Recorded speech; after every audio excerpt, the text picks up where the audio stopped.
Thanks a lot, and it's a great pleasure for me to be here also on behalf of CIFOR College to present a research finding under the Global Comparative Study on REDD. Actually, I just want to add that we have a 2 case study in Vietnam and Indonesia, but at the moment we haven't finished the data collection in Indonesia. So in this forum, I will only stick with the case study in Vietnam only. Many of you guys might already heard about REDD, but for those who are not very familiar with those jargon, REDD Plus refers to a financial incentive that try to encourage and promote the land use managers and forest owners to reduce carbon emission from unsustainable land use management that can lead to deforestation and forest degradation. Why is CIFOR interested to choose Vietnam as one of the case study? Because as you might already know, Vietnam is one of the first countries in the world implementing the UN REDD programs, and it is also one of the countries in the world, I think that also together with Brazil, had endorsed a very early national REDD strategy since 2010. And that was the reason why we chose to select the case study. And really the research question that we tried to answer in our research was really why women are not participating in REDD and what factors that can enhance or constrain their participation in the national decision making. When we did the literature review, there was a lot of myth and assumption about the importance and why gender matter to REDD. And the 4 main points that we tried to bring in our presentation today were the main argument that we find a lot in literature review on the importance of mainstreaming gender into REDD. And up to date, there was no clear evidence to validate those kind of claims, and therefore our study wanted to see how it's laid out in practice and how the government in the developing country uptake the concept of gender in the policy design and implementation. What we have found in our case study is that for the last 4 years, I think the governments of Vietnam had acknowledged the importance of gender and tried to incorporate it in numerous policies, such as we have the new gender equity law, and under the national REDD strategies and the forest protection and development law, the government did briefly mention about the need to take into account the gender in policy designs and policy implementation. But what we found is that ensuring gender equity remained as a nice slogan in the paper, because actually when you come to the local level, there was no clear detailed guidance on how to do it. So the local authority either ignored it or didn't want to do it because they don't know what to do and how to do it. Under the national REDD program, the government is now designing a new benefit sharing mechanism and also try to implementing the EPIC.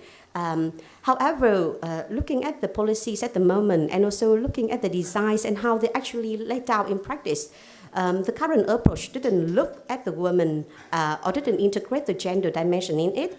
And therefore, when the benefit sharing proposals and the EPIC guidelines were first proposed, they didn't receive a lot of support from not just only the local authorities, but also the international NGO and CIFOR. And therefore, it still has to be revised. And at the moment, we come up with a different version, but still need to take into account the gender aspect. In the national decision making, ensuring gender at the moment in Vietnam only stops at ensure a certain percentage or ensuring a certain numbers of women will be presented in the management board. And I think that like the rule was about 25 to 30% of the members of the management board has to be women.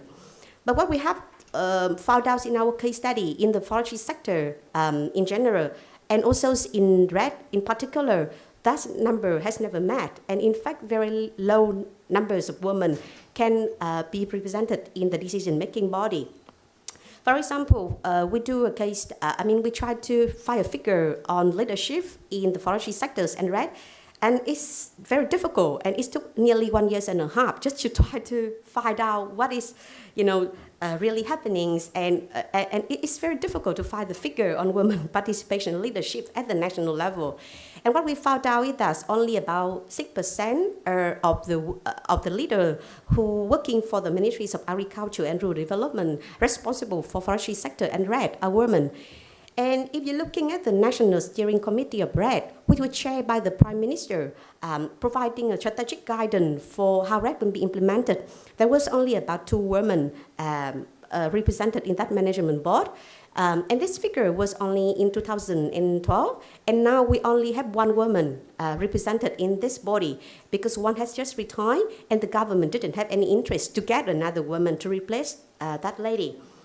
But having limited numbers in the management board, does it mean that it's affected the outcome of the decision making, or it is like they be there and then they be able to influence the decision making? And in here, I think we try to assess the level of participation. And what we try to do an interview for the last 4 years, every year is doing the same interview.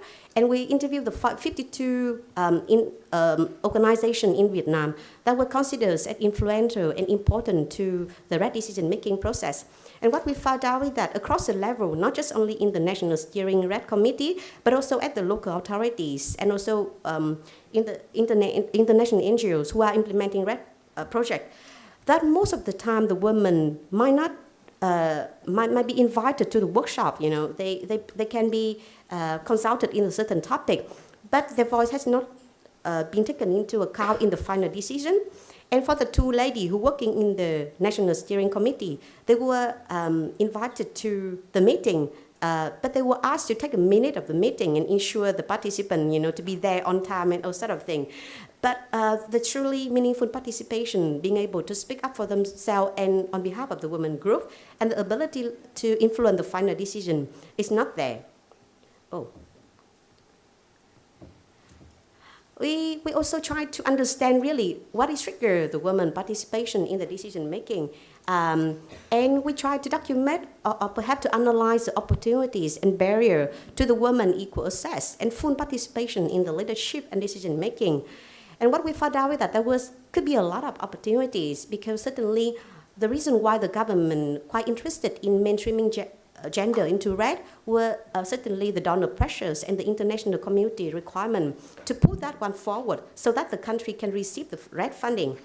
But also under that, gradually the government start interested in the topic, and at the moment they try to including gender dimension in not through the decision making, but they start thinking about, okay, so if we have to manage or distribute the REDD fund to the local authority, what protocol and institutional setting should be in place in order to make sure that gender is well taken into account.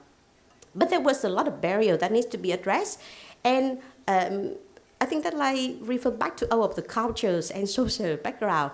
And in Vietnam, there was a serious lack of political will and support to promote women leadership.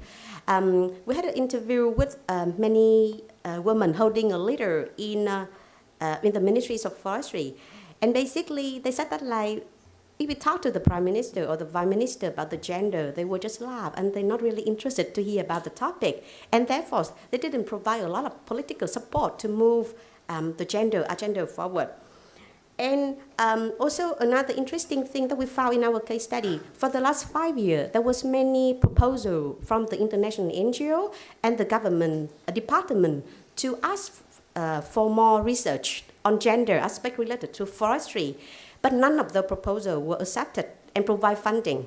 And it was one of the things, that should also be flagged up. At the moment in Vietnam, promotion requirement and recruitment process, particularly in forestry sector and REDD, only prefer men and didn't give a lot of opportunity for women. For example, in order to get up to a vice directors of just a small department, both men and women had to complete several political and technical courses.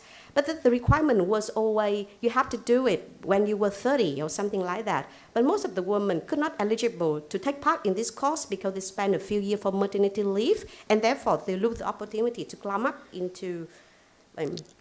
Thuy, I'm sorry, we'll have about 30, that's the last slide, very good. Thank you very much. So for the recommendation, what we proposed in our study was there is this need to have a detailed guidance, particularly for the local people on how to do it.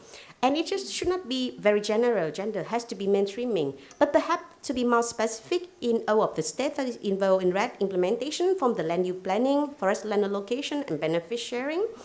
And capacity buildings and awareness raising is definitely essential. But what we try to highlight is that if you're looking at the current efforts of the donors and international NGOs communities in Vietnam, they only do the capacity building and awareness raising for the local level and overlook the fact that the big guys in the central level can make a role as well. And for the CSO, we have a recommendation here that what we're trying to highlight in our case study, there was a lot of good practice at the project level, but most of the time the project disconnect from the national policy making. So why the policy makers still calling for more evidence-based and best practice, though successful on the ground, have not been very successful in disseminating the evidence to the higher decision making. And for academic, as I said, it took us about 1.5 years just to collect the data on, how many women presented in different level of the government decision-making body. And definitely there is a need to have more research and data on those aspects so that we can have a better evidence base for policy making. So thank you.